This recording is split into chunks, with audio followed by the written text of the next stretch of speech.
Gönderme.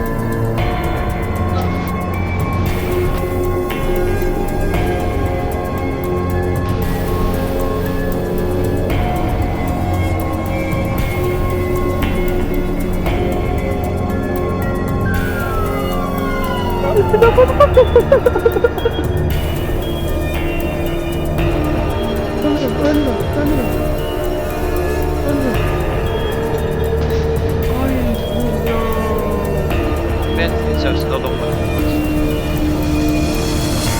Hey! Terminin salamı var. Əvvəl böyük qardaşlara salamlar, onlar üçün deyirəm şirin kalamlar. Təmiz ideyalarla yaşayırlar, təmiz düz oğlan adını daşıyırlar. Onlardan həyata gəlməz bir daha.